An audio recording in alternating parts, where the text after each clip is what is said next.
Maharashtra bulletin, आपला महाराष्ट्र, आपली बातमी.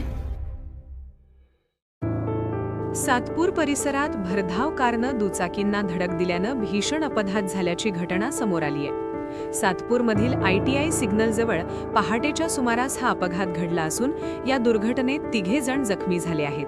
भरधाव वेगाने येणाऱ्या कारनं 2 दुचाकींना मागून जोरदार धडक दिली. धडक इतकी भीषण होती की दुचाकी स्वार हवेत फेकले गेले.